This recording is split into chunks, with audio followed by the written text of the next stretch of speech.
नमस्कार, सुप्रभात मेरे साथियों, कैसे हैं आप सभी लोग? एकदम बढ़िया। आज हम लोग एक सीरीज़ स्टार्ट कर रहे हैं। टॉपिक क्या है उसमें? टॉप 10 क्वेश्चन रखेंगे हर एक टॉपिक से। जैसे कि स्टार्ट हम लोग कर रहे हैं हिस्ट्री से, फिर ऐसे ही बढ़ते चले आएंगे। जैसे आज हम लोग पढ़ने जा रहे हैं सिंधु घाटी सभ्यता। सिंधु घाटी सभ्यता से जो टॉप 10 क्वेश्चन आपके एग्ज़ाम में आए हुए हैं, आपके लास्ट ईयर आए हुए हैं, स्पेशली रेलवे की बात कर रहा हूँ, और आपके आने की संभावना, जो टॉप 10 क्वेश्चन है उस पर हम लोग चर्चा करेंगे। एक क्लास एक टॉपिक, इस क्लास का हम लोगों ने नाम रखा है। चलिए बढ़ते हैं अपनी क्लास की तरफ। तो आज का पहला क्वेश्चन है, सिंधु घाटी सभ्यता के लोग किसकी पूजा करते थे? सबको पता है किसकी पूजा करते थे? पशुपति नाथ महाराज को ये अपना ईश यानी कि भगवान मानते थे। अब इसके बारे में बात कर लेते हैं, क्या है सिंधु घाटी सभ्यता। यह इराक की टाइग्रिस नदी के तट पर, मेसोपोटामिया और नील नदी के तट पर प्राचीन मिस्र की सभ्यता के साथ दुनिया की सबसे पुरानी सभ्यताओं में से एक है। दुनिया की सबसे पुरानी सभ्यताओं में से एक है। इराक की एक नदी है टाइग्रिस नदी, उसके तट पर मेसोपोटामिया से इसका वर्णन है। इसे हड़प्पा सभ्यता के नाम से भी जाना जाता है। सिंधु घाटी सभ्यता को ही हड़प्पा सभ्यता के नाम से भी जाना जाता है, क्योंकि हड़प्पा पहला और महत्वपूर्ण स्थल है। सिंधु घाटी सभ्यता का पहला स्थल कौन सा है? हड़प्पा, और सबसे महत्वपूर्ण है। इसमें पूरा पाकिस्तान और भारत, अफ़गानिस्तान और ईरान के कुछ हिस्से शामिल हैं। इसमें पूरा पाकिस्तान और भारत तो पूरा, और अफ़गानिस्तान, ईरान के कुछ हिस्से भी शामिल हैं। और ये कैसी सभ्यता थी? तो कांस्य युगीन से संबंधित है। सिंधु घाटी सभ्यता जो है, सिंधु घाटी सभ्यता में किसका संबंध था? कांस्य का संबंध का, कांस्य युग था। कौन सा युग था? कांस्य। अगला, जगतपति जोशी ने किस हड़प्पा स्थल की खुदाई की थी जहां घोड़ों की हड्डियां अवशेष के रूप में मिली थी? तो सुरकोटदा। देखिए, आप याद कैसे कर सकते हैं? देखिए, घोड़ा की हड्डी है तो घोड़ों से याद रखना कोटदा, घोड़ा कोटदा, घोड़ा कोटदा। कुछ ऐसा फील भी कर रहा है कि सेम वॉइस टाइप का। अब देखिए, रिलेट करोगे तभी याद कर पाओगे, नहीं दुनिया में बहुत सारी चीज़ें हैं, एग्ज़ाम क्रैक करने के लिए बहुत सारी चीज़ें पढ़नी है, आपको रिलेट करके ही पढ़ना पड़ेगा, तभी आप एग्ज़ाम में कुछ चीज़ें याद कर पाओगे। 4 ऑप्शन मिलेंगे तो आप एलिमिनेट करके इसका आंसर सही निकाल दोगे। तो घोड़ों की हड्डी कहाँ मिली थी? सुरकोटदा में। अब देखिए, बात करते हैं सुरकोटदा के बारे में। तो सुरकोटदा, हाँ, सुरकोटदा यह गुजरात में भुज के उत्तर पूर्व, ये इंपॉर्टेंट नहीं है, ये देखो सुरकोटदा है कहाँ पे? गुजरात में। ठीक है, गुजरात में कहाँ पर? भुज में। ठीक, सुरकोटदा कहाँ पे है? गुजरात, भुज में। इसकी खोज और उत्खनन ASI के श्री जगतपति जोशी द्वारा किया गया था। हड़प्पा के लोग 2300 ईस्वी पूर्व के आसपास सुरकोटदा आए और मिट्टी के ईंट, मिट्टी के ढेरों और मलबे से बना एक किलाबद्ध गढ़ और आवासीय अनुबंध का निर्माण किया, जिसमें घर, स्नानाघर और नालियां साथ थे। सुरकोटदा में हॉर्स बॉन की उपस्थिति पाई गई, वही घोड़े वाला।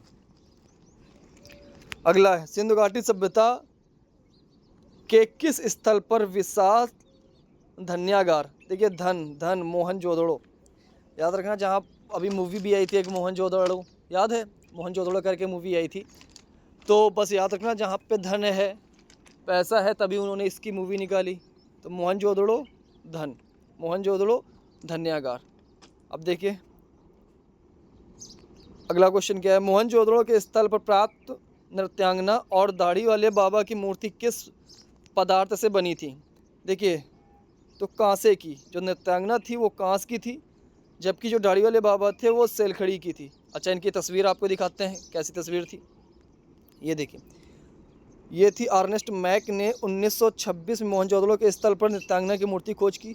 जो नृत्यांगना की मूर्ति थी वो कांस से निर्मित थी, जिसकी ऊंचाई इंपॉर्टेंट नहीं है, याद रखना किस चीज़ से बनी थी? कांस की। वहीं पर जो दाढ़ी वाले बाबा थे, इनकी सेलखड़ी से बनी थी। ये फ़ोटो है नृत्यांगना की और ये फ़ोटो है दाढ़ी वाले बाबा की। अगला क्वेश्चन देखिए, हड़प्पा की वहीं पे बात कर लेते हैं। अब हड़प्पा और मोहनजोदड़ो के बारे में कुछ इंपॉर्टेंट फैक्ट जो इम्पॉर्टेंट हैं आपके एग्ज़ाम को मद्देनज़र रखते हुए। हड़प्पा की बात करें तो इसकी खोज 1921 में DR सानी ठीक, डी.आर. साहनी ने की थी। 1926 में माधव स्वरूप वत्स और 1946 में व्हीलर ने की थी। 3 लोगों ने खोज की, लेकिन सबसे पहले किसने की थी? डी.आर. साहनी 1921 में। वहीं पर मोहनजोदड़ो की बात करें तो इसकी 1 साल बाद 1922 में इसकी खोज हुई। राखल दास बनर्जी यानी R.D. बनर्जी ने इनकी खोज की और 1927 में मैकेनी की, 1930 में मार्टी व्हीलर। ये इतना इम्पोर्टेंट नहीं है, इम्पोर्टेंट है 1922 में R.D. राखल दास बनर्जी ने और 1921 में D.R. साहनी ने।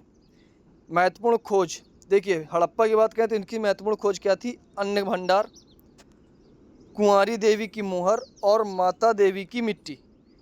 अन्न के भंडार, हड़प्पा हड़प गए, क्या हड़पे? अन्न हड़प दिया, याद करना है। कुंवारी देवी की मोहर, देखिए हड़प गए, क्या? कुंवारी लड़कियां जो थी वहाँ की, उनको सब देखिए याद करना है, कोई भी गलत वे में नहीं लीजिएगा। हमारा काम है बस क्वेश्चन याद करना और अपने एग्ज़ाम में 1 नंबर पक्का करना। हड़प लिया, क्या हड़प लिया? कुंवारी जो लड़कियां थी, देविया रूप जो लड़कियां थी, उनको भी हड़प लिया गया और माता देवी जो माता जी के मंदिर थे वहाँ से भी सारे सामान हड़प लिए गए। तो याद रखना, हड़प क्या क्या हड़पा गया था? अन्न के भंडार हड़पे गए थे, कुंवारी देवियाँ हड़पी गई थी और माता जी के मंदिर से सामान हड़पे गए थे, तो माता देवी की मिट्टी। मोहनजोदड़ो की बात करें तो मोहनजोदड़ो में बात की थी अभी, क्या? पैसा, जहाँ पर धन्यागार वगैरह था, तो दाढ़ी वाला आदमी है, जिसके पास पैसा है वही दाढ़ी वगैरह रखता है। फिर बैल, भाई बैल पहले ज़माने में क्या होता था? जिसके पास पैसा होता था वही बैल रखता था, बैल से खेत का काम करता था। महान स्नानागार, भाई पैसा है आपके पास तभी आप, भाई मोहन से याद रखना है, पैसा धन, तभी आप स्नानागार वगैरह बना पाओगे, नहीं तो पहले क्या था? सब जाके तालाब में नहा के चले आते थे एक साथ। एक नर्तकी की कांस की प्रतिमा, भाई आप कांसे से बनाओ, कुछ भी बनवाओ, चाहे डांस करवाओ, भाई पैसा है आप कुछ भी गा सकते हो। नर्तकी की कहाँ पे? कांस की। और पशुपति मोहर, भाई पशुपतिनाथ महाराज भगवान है, तो बस पैसा वाला अपने आप को भगवान बराबर मानता है, तो पशुपति की मोहर भी अपने पास ही रखता था। ऐसे आपको याद रखना है, ठीक है। अगर नहीं समझ में आया तो एक बार फिर से वीडियो को बैक करके एक बार सुनिएगा, मैं वादा करता हूँ आपको सारी चीज़ें याद हो जाएंगी। अगला क्वेश्चन अभी और है इसमें। अब चनहुदड़ो की बात करें, इसकी खोज 1925 में मैकेनी की थी, ठीक है। और इसकी महत्वपूर्ण निष्कर्ष क्या था? बिना गढ़वाला शहर, लिपस्टिक और स्याही। चनहुदड़ो, ठीक है। चन्हू मतलब चिन्ह, और चिन्ह किससे लगाओगे भाई? माताएं लोग ज़्यादातर लिपस्टिक, जैसे कभी गेहूं की बोरी वगैरह चक्की में रखने जाओगे तो लिपस्टिक से निशान मार देंगी, स्याही से निशान मार देंगी, या बिना गढ़ वाला शहर, या फिर चिन्ह कैसे लगा देंगे? बिना गढ़ वाला शहर, शहद, बिना गढ़ वाला मतलब गाढ़ा आड़ा नहीं, ऐसे ही नॉर्मल टाइप का शहद वगैरह लगा देंगे कि हाँ ठीक है। फिर लोथल की बात करते हैं तो 1954 में SR राव ने, 1954 में SR राव ने इसकी खोज की। महत्वपूर्ण खोज क्या थी? डकयार्ड, चावल की भूसी और चित्रित जार। कालीबंगा, देखिए कालीबंगा की एक तो महत्वपूर्ण खोज है, तुरंत याद आता है, चूड़ी और जोता हुआ खेत। 1951 में अमलानंद घोष द्वारा इसकी खोज की गई थी। अगला देखिए अगला क्या है? बनवाली, 1973 में RS बिष्ट द्वारा इसकी खोज की गई थी। महत्वपूर्ण खोजें क्या थी? खिलौना हल और मातृ देवी की मिट्टी की आकृति। धौलावीरा, अच्छा मातृ देवी की मिट्टी अभी एक जगह और आया था, कहाँ पे आया था भैया? क्या हड़प लिया गया था? माता देवी, याद है ना, वहाँ भी आया था हड़प्पा में। 1968 में JP जोशी द्वारा इसकी खोज की गई। महत्वपूर्ण खोज क्या थी? और निकासी बड़ा कुआं, ये याद रखना, इसका क्या है? बड़ा कुआं इम्पोर्टेंट है। एकमात्र साइट को 3 भागों में विभाजित किया गया, एकमात्र साइट को 3 भागों में विभाजित किया गया, कब? धौलावीरा में। कहाँ पे? धौलावीरा में। अगला आ जाओ, अगला क्वेश्चन कहता है हड़प्पा स्थल दैमाबाद वर्तमान में भारत के किस स्थान पर स्थित है? देखिए दैमाबाद जो है वो महाराष्ट्र में स्थित है। दैमाबाद कहाँ पर स्थित है? महाराष्ट्र में। दैमा, दम, भाई दम मारो दम, ये जो इतने भी गाने वगैरह हैं, जितना भी दम है, तो दम कहाँ है? आजकल के जो नए बच्चे हैं, नए बच्चों के हिसाब से दम कहाँ है? फिल्म इंडस्ट्री में। फिल्म इंडस्ट्री कहाँ है? मुंबई, और मुंबई कहाँ है? महाराष्ट्र। आ जाओ बात करते हैं तो दैमाबाद गोदावरी नदी की सहायक नदी प्रवरा में बाएं किनारे पर स्थित है। इसकी खोज 1958 में भारतीय पुरातत्व सर्वेक्षण द्वारा इसकी 3 बार खुदाई की जा चुकी है। उत्खनन से कब्जे के 5 चरण का पता चलता है, जिससे सबसे प्रारंभिक चरण तीसरी सहस्त्राब्दी ईस्वी पूर्व का है। दैमाबाद से प्राप्त सबसे महत्वपूर्ण खोज देखो 2 टेराकोटा बटन के आकार की मोहर और हड़प्पा प्रतीक वाले 3 बर्तन के टुकड़े। फिर उसके बाद बैलों द्वारा खींचे जा रहे रथ पर सवार एक व्यक्ति की कांस्य की मूर्ति, जिसे दैमाबाद व्यक्ति के नाम से जाना जाता है। फिर उसके बाद मिट्टी की ईंटों से बना एक कब्र, जिसमें एक कंकाल फैला हुआ पड़ा है। दैमाबाद सबसे दक्षिण ज्ञात हड़प्पा स्थल है दैमाबाद। जो अच्छा पूछा जा सकता है, हड़प्पा स्थल का सबसे दक्षिणी स्थल कौन सा है? तो कौन सा है? दैमाबाद। कहाँ पर स्थित है? महाराष्ट्र में। अब इसके कुछ इंपॉर्टेंट फैक्ट हैं। क्या? भारतीय पुरातत्व सर्वेक्षण के आकार के आधार पर भारत में सिंधु घाटी सभ्यता के कुछ महत्वपूर्ण स्थल और उनके राज्य के नाम इस प्रकार हैं। गुजरात में कौन कौन था? ये देखो, ये तो पक्का ये सबको पता है, आता ही आता है। अब 2 चीज़ें हैं, या तो आप इससे अपना मुंह मोड़ लो, वीडियो स्किप करो, आगे बढ़ जाओ। दूसरा तरीका है आप इसको अच्छे से पढ़ लो, क्योंकि एग्ज़ाम में अगर इससे आ गया तो गारंटी है सिंधु घाटी सभ्यता इससे आगे कभी भी नहीं आएगा। बस इतना आप पढ़ लो, इसी में आपके सारे क्वेश्चन आ जाएंगे। गुजरात में क्या है? धौलावीरा है, लोथल है, रंगपुर है, सुरकोटदा है और बालाथल है। हरियाणा की बात की जाए तो राखीगढ़ी और बनावली। राजस्थान कालीबंगा। अच्छा, राजस्थान में सबसे ज़्यादा गर्मी होती है, धूप ज़्यादा होती है, इस वजह से लोग वहाँ के काले रहते हैं, तो राजस्थान कालीबंगा। पंजाब हड़प्पा और रोपड़। पंजाब में गाना नहीं कहते हड़प्पा, वही है, हड़प्पा से याद रखना, हड़प्पा और रो पड़ा। फिर जहाँ हड़प्पा किया, फंस गया कहीं यूपी क्षेत्र में, तो फिर रो पड़ा वो। उत्तर प्रदेश आलमगीरपुर और सनौली। ठीक है, आगे बढ़ते हैं। अगला क्वेश्चन, 7 अग्नि वेदिकाओं की पंक्ति कहाँ से मिली है? 7 अग्नि वेदिकाओं की पंक्ति आपको, तो इसका आंसर रहेगा कालीबंगा। क्या रहेगा? काली। इसका आकार, 1 मिनट रुकिए जरा, इसका आकार थोड़ा छोटा कर लें।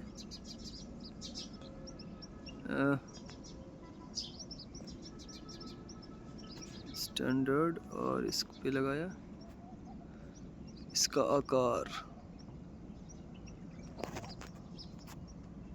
हाँ, कालीबंगा। इसका आंसर क्या आएगा? कालीबंगा। अब देखिए इसके बारे में क्या है, तो कालीबंगा के बारे में जानते हैं कुछ। किसकी खोज क्या है? बीबी लाल और अमलानंद घोष द्वारा इसकी की थी। स्थान घग्गर नदी के पास में है, राजस्थान के हनुमानगढ़ जिला। कालीबंगा का अर्थ है काली चूड़ियाँ। सबसे पहले जुते हुए खेत के साक्ष्य कालीबंगा में। 7 अग्नि का वेदिकाएँ कालीबंगा में। मिश्रित फसल कालीबंगा। मेसोपोटामिया की बेलनाकार मोहर कालीबंगा। चूड़ियाँ कालीबंगा। लकड़ी की नालियाँ कालीबंगा। एक पकी हुई मिट्टी पर सींग वाले देवता को उकेरा गया। अगला क्वेश्चन क्या कहता है कि सिंधु घाटी सभ्यता निम्नलिखित में से किस प्रकृति की थी? सिंधु घाटी सभ्यता, ठीक है, सिंधु घाटी सभ्यता नगरी थी। ज़्यादातर आदमी इसकी ग्रामीण आंसर लगा देता है, तो किसका आंसर क्या है? नगरी। सिंधु घाटी सभ्यता पहली नगरी थी। ठीक है, पहली नगरीय सभ्यता थी, प्रकृति की थी सिंधु घाटी सभ्यता। तो सिंधु घाटी सभ्यता नगरी थी। सिंधु घाटी सभ्यता के लिए अज्ञात धातु क्या थी? लोहा। देखो, सिंधु घाटी सभ्यता के लोग सोना भी जानते थे, चांदी भी जानते थे, तांबा भी जानते थे, लेकिन लोहा नहीं जानते। तो इसका सही आंसर हो जाएगा लोहा। देखिए क्या है कि सिंधु घाटी सभ्यता के लोग भारत में प्रथम नगरीकरण के रूप में इसको जाना जाता है। इसकी संस्कृति कांस्य युगीन थी। हड़प्पा के लोग पत्थर के कई औजार और उपकरणों का उपयोग करते थे, लेकिन उन्हें कांस्य के निर्माण और उपयोग के अच्छी तरह परिचित थे। वो परिचित थे कांच से, भले यूज़ नहीं करता हूँ लेकिन अच्छे से जानते थे। तो वो सब कुछ जानते थे, लेकिन सिंधु घाटी की सभ्यता लोहे से परिचित नहीं थे। भले यूज़ करें ना करें, परिचित वो हर चीज़ से थे। सिर्फ लोहा एक ऐसी चीज़ थी जिससे सिंधु घाटी सभ्यता के लोग परिचित नहीं थे। अगला क्वेश्चन क्या है? प्रत्यक्ष रूप से सिंधु घाटी सभ्यता का व्यापार संबंध और लोगों का प्रवास निम्नलिखित में से किस सभ्यता के साथ था? देखो, मेसोपोटामिया हमने शुरुआत में ही बताया पहले क्वेश्चन में, अगर आपको याद हो जरा ध्यान दीजिएगा। पहला ही क्वेश्चन मैंने बताया था आपको,